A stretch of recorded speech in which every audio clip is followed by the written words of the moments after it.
Russian leader Putin says his country will suspend its nuclear arms control pact with the U.S. Meanwhile, President Biden, speaking in Warsaw, warns Ukraine will never be a victory for Russia. Turkish authorities have raised the death toll from the recent series of earthquakes by over 1,000. And amid the recovery efforts, Turkey was hit by another major quake on Monday. Figures indicate high inflation and difficulties in the job sector led to economic distress last month, a record high for the month of January. We begin over in Moscow. Russian President Vladimir Putin issued new nuclear warnings to the U.S. over Ukraine in his speech to the nation. Meanwhile, U.S. President Joe Biden warned Ukraine will never be a victory for Russia. Our Lee Seung-jae reports. During a State of the Nation address on Tuesday, Russian President Vladimir Putin announced Moscow will be suspending the New START nuclear reduction treaty with the U.S., the last remaining agreement which regulates the world's two largest nuclear arsenals. They want to deliver us a strategic defeat and claim our nuclear facilities. Regarding this, I have to say that Russia suspends its participation in the New START treaty. Putin, however, stressed that Russia is not completely abandoning the treaty, but only suspending it for the time being. He also noted that amid the ongoing geopolitical tensions, Russia will need to be ready to conduct nuclear tests, but only if the U.S. does so first. The New START treaty limits the number of intercontinental range nuclear weapons that the U.S. and Russia can have. Both countries can also inspect each other's weapons sites under the pact. It was extended in 2021 for another 5 years. Putin's speech addressed Russia's political and military elite, who gave the Russian president several standing ovations. However, the reaction from Ukraine was completely different.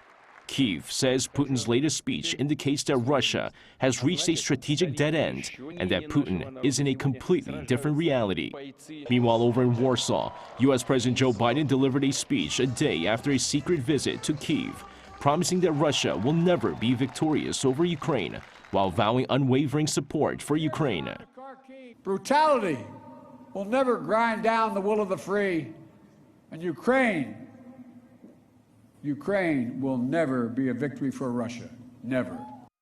Meanwhile, 6 people were killed and 12 others wounded in Russian shelling in Kherson on Tuesday. The Ukrainian Southern Command said the shellings occurred while Russian President Vladimir Putin was giving a State of the Nation address. Ukrainian President Vladimir Zelensky called the latest attack a ruthless killing of civilians, adding that Russia targeted residential areas, high-rise buildings, public transport stops, and parking lots. Lee Seung-jae, Arirang News. After a new magnitude 6.3 earthquake hit Turkey on Monday, authorities have revised the death toll in their country up by over 1,000. According to the Turkish Disaster Management Authority on Tuesday, 1,154 additional deaths were reported, raising the death toll in Turkey to over 42,000. The death toll in Syria has remained unchanged at around 5,800 for the past few days now. The death toll since a major earthquake hit Turkey and Syria on February 6th has now surpassed 48,000. Now, on the local front, figures indicate high inflation and difficulties in the job sector led to economic distress last month. In fact, a record high for the month of January. Our Kim Hyun-sing has the details. Soaring inflation is making life tough for the average South Korean. The misery index for South Korea peaked to the highest for the month of January since data was first compiled in 1999. This from analysis by Democratic Party of Korea lawmaker Kim Hye-jae. The misery index is an economic indicator that combines unemployment and inflation rates to measure the economic distress felt by the average citizen. The higher the number, the bigger the distress. The misery index for last month was suggested at 8.8. That tops the previous high for January, which was 8.0 in January 2010. January tends to be tougher economically. The cold weather slims opportunities for outdoor jobs like construction while driving up heating costs at home. Unemployment once again topped 1 million in January, although it is still lower than it was a year earlier. But with the recent hike in energy and electricity prices, inflation in January once again topped 5%. It is amid these economic challenges that the central bank will meet on Thursday to decide on its key interest rate. South Korea's current rate stands at 3.5. The Bank of Korea is considering whether to raise rates by 25 basis points. Opinions were split down the middle during the last monetary policy meeting. 3 committee members said this is a good point to stop for now, and 3 others said that the rates still need to be raised to put soaring inflation under control. Kim Hyun-sung, Arirang News. In related news, manufacturing firms are also feeling the effects of the economic slowdown. According to the Bank of Korea on Tuesday, the business sentiment index for the manufacturing sector this month dropped 3 points on month to 63. This is the 3rd straight month of decline and is the lowest the index has been since July 2020 during the peak of the pandemic. A BSI below 100 means pessimists outnumber optimists. An official from the central bank attributed the poor business sentiment to the fallen demand in chips. Despite the BSI for the non-manufacturing sector edging up slightly under recovery in travel and the eased mask rule, the combined figure was at its lowest in more than 2 years. The outlook for March did look a little better, though, as spending rebounds.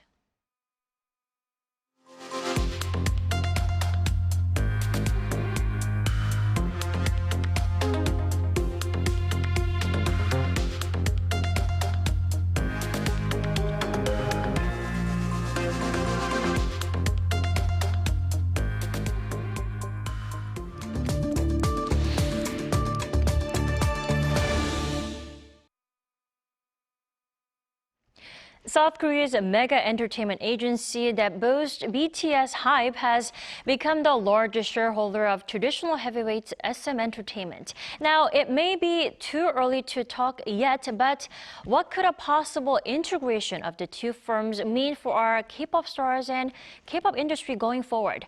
For more, we're joined by Mr. Jeff Benjamin, a K-pop columnist from Billboard. Welcome to the program. Thank you for having me. Thanks for joining us. First off, why do you think HYBE becoming the biggest shareholder of SM is such a big deal? I mean, why so much interest and concern over the two firms potentially being under one roof? Yeah, this has been a big financial story. Of course, you look at these two very large companies, very influential companies in their own right. There's a lot of money and there's a lot of power involved in here. But there's also kind of a fun rivalry that's been happening between the companies for quite a while.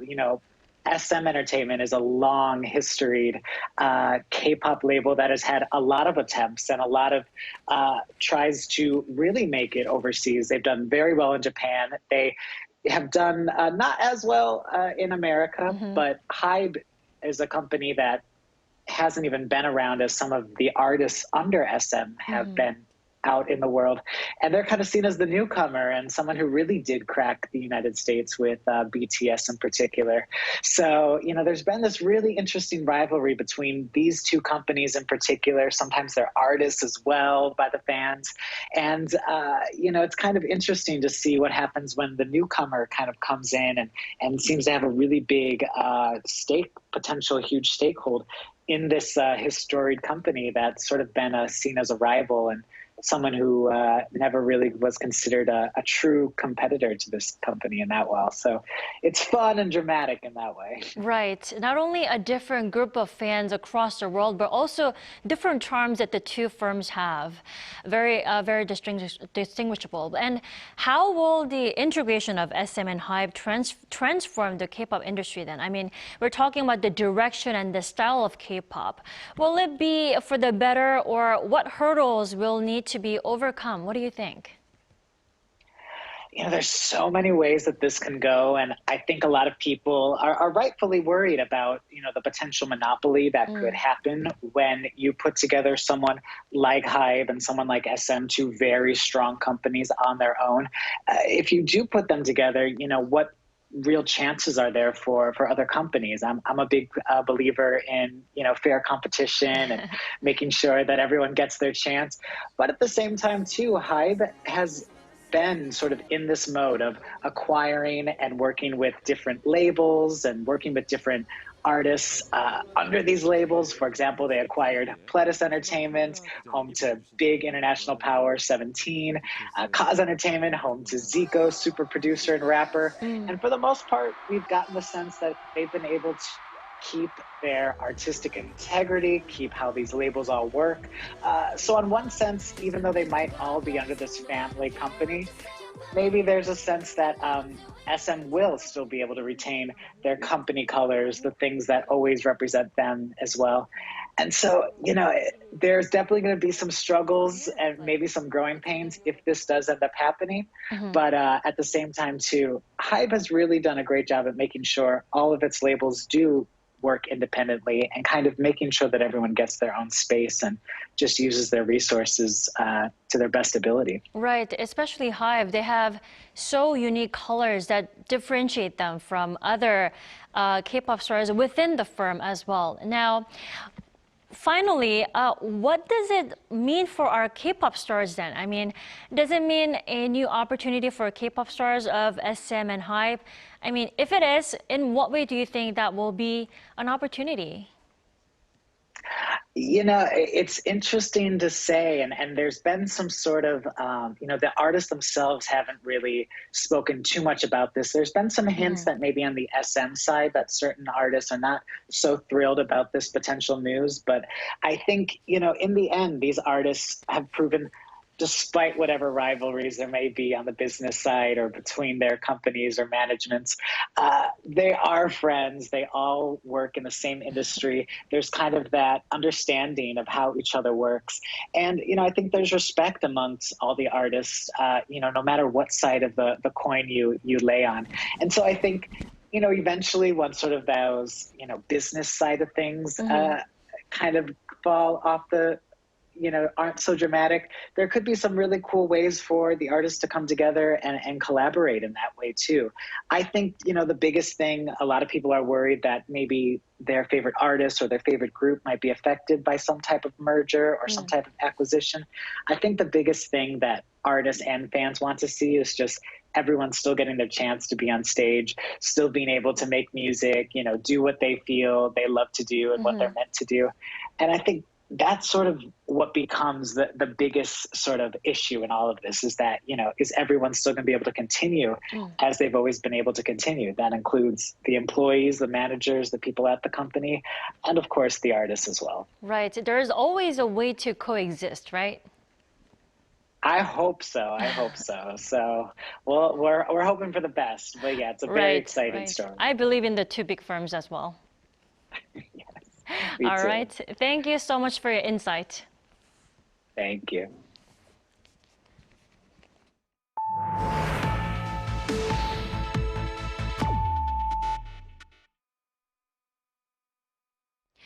South Korea is pursuing a space industry that feeds the country's economy and leads national security. For better support, South Korean President Yoon met and encouraged scientists and young students from the particular industry. Our Kim Do-yeon reports. Inviting around 40 guests from the space industry to his office for lunch on Tuesday, President Yoon pledged to make South Korea the leader of the new space era and asked for them to help. 우주는 이미 기술 혁신과 경제 성장 그리고 국가 안보를 이끌어가는 핵심 동력으로 주목받고 있습니다. 그래서 여기 계신 여러분의 역할이 매우 중요합니다. Dubbing the event as Discussions with Pioneers in Space Economy, the guests range from high school students to startups that have successfully tested their prototypes. He also took his time to see some models and learn about the progress. Models he saw included satellites as well as the first liquid-fueled engine developed by a private company. 높이를 몇 킬로까지 쏠 수 있어요? At the moment, our goal is around 80 kilometers and the final goal is 500 kilometers. Yoon also spoke of the size of the new space industry and said the market has grown significantly.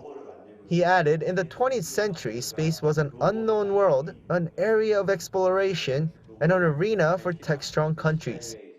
But now, Space is an area to create value not just for countries but for companies also. 우주 경제에는 경계가 없습니다. 또 우주 경제는 우리에게 무한한 기회를 열어줄 것입니다.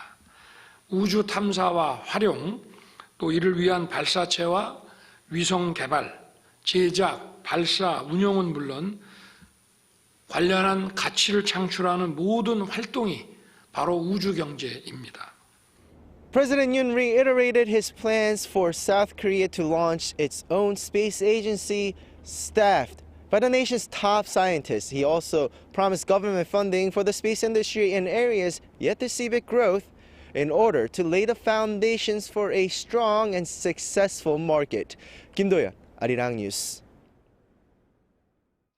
Here in South Korea, a historic ruling has granted spousal health insurance coverage for a same-sex couple. The landmark ruling is the country's first recognizing the rights of a same-sex couple. Our Han Sang-woo reports. In a landmark ruling on Tuesday, a South Korean gay couple won a lawsuit granting them the same spousal coverage that heterosexual married couples receive from the National Health Insurance Service. The Seoul High Court, according to a spokesperson, overturned a decision made by a lower court back in January last year that referenced South Korea's legal definition of marriage as a union between a man and a woman.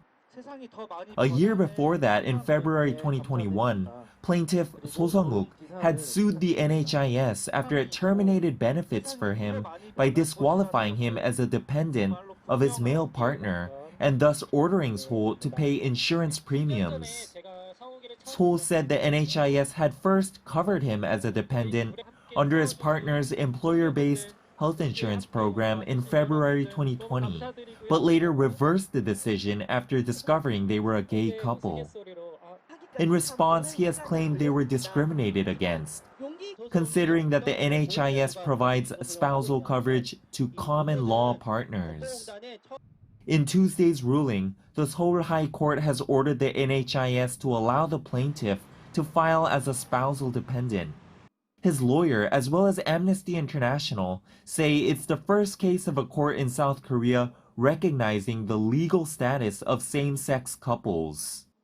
Activists have hailed the verdict as a major victory for LGBTQ rights. AFP reports that the NHIS will appeal to the Supreme Court. South Korea, by law, does not recognize marriages between people of the same sex. Han Sang-woo, Arirang News. Students around the world are learning Korean after enjoying K-content like K-pop and K-dramas. Their passion for acquiring the language is stemming from the Hallyu effect worldwide. Our Kim Jung-sil has the story.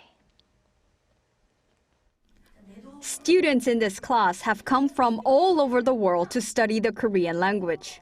These students are from 6 different countries and all have come with different purposes in mind. But one language instructor at the institute says most students are here because of K-pop and K-dramas.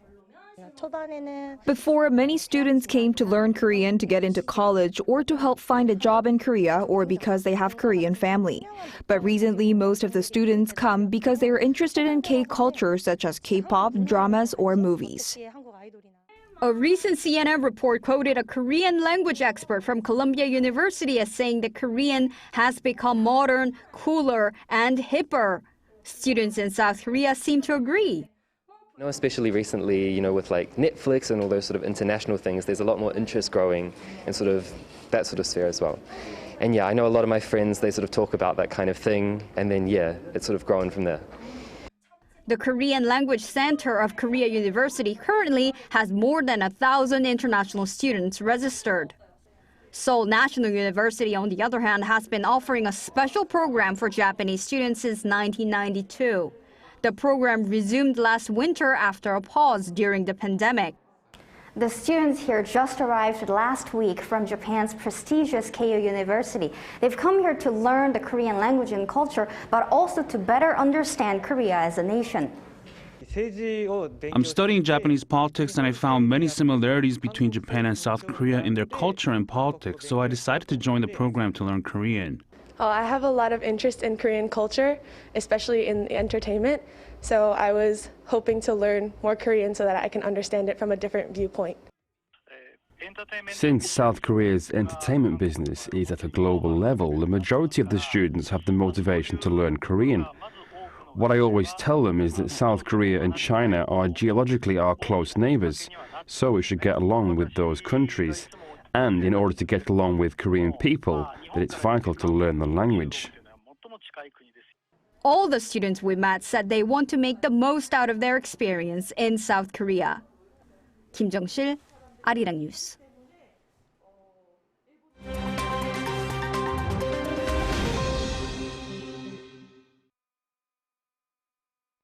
For a look at the news from around the world, we now turn to our Matthew Ashley joining us here in the studio. Good morning, Matthew. Good morning, Dami. Let's start with some news on the environmental front today, as the International Energy Agency has condemned the global energy industry over a failure to reduce its methane emissions. Well, that's right. According to a report released by the agency on Tuesday, the energy industry released approximately 135 million tons of methane into the atmosphere in 2022. Now, this is despite promises by energy firms to find and repair infrastructure to prevent gases from leaking. It's an increase from the previous year's emissions, but still below the record set in 2019. The IEA says that despite some progress over the years, methane levels are not falling fast enough. The energy industry is responsible for 40% of the world's methane emissions, the most out of all human activity. Methane is a major factor in climate change, accounting for at least a third of global temperature rises since the Industrial Revolution. Meanwhile, canals are running dry in the city of Venice as Italy faces another drought. The concerns come as Italy has experienced a notably dry winter with a lack of rainfall and less than half the usual amount of snowfall in the Alps. Water from this alpine snow flows into Italy's rivers and lakes, feeding the country's agricultural sector. Now, the lack of rain, combined with unusually low tides, has also dried up Venice's famous canals. Some of the waterways have been reduced to mud, leaving the city's iconic gondolas stranded. This comes just 1 year after Italy experienced its worst drought in 7 decades. Moving over to the United Kingdom, where the world's biggest 4-day workweek study has yielded positive results.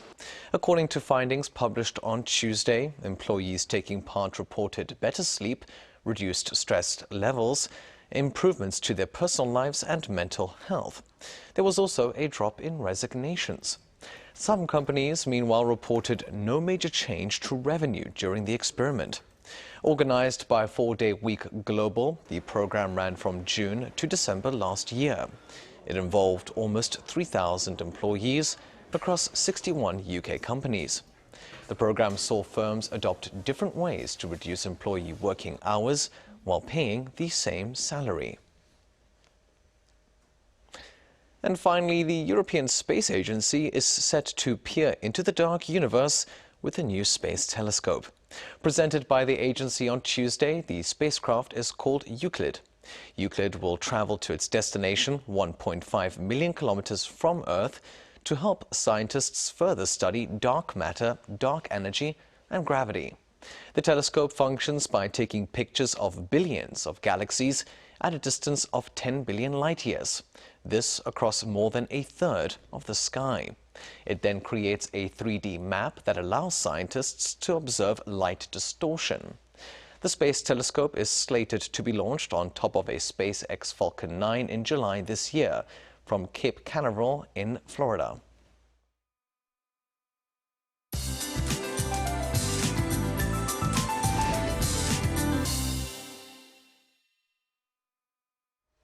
Good morning. An extra layer is a must this morning, with most parts of the country having a sub-zero start to the day. Then warmer temperatures will roll in this afternoon, with daily highs going up slightly higher than season norms. Now, temperature gaps could be as wide as 15 degrees in some parts. Seoul seeing a high of 7 degrees, and southern parts of the country seeing double-digit highs under partly sunny skies during the day today. The air quality will be decent despite a rise in highs, but south of Gyeonggi and Chungcheongbuk-do provinces will have bad air quality tonight. Meanwhile, a dry weather advisory remains in place in the capital region and east of Gangwon-do province. There could be rain in Jeollanam-do and Gyeongsang-nam-do overnight, and a mix of rain and snow is in the forecast on Friday in Gangwon-do and Jeju. With that in mind, here's a look at the weather conditions around the globe.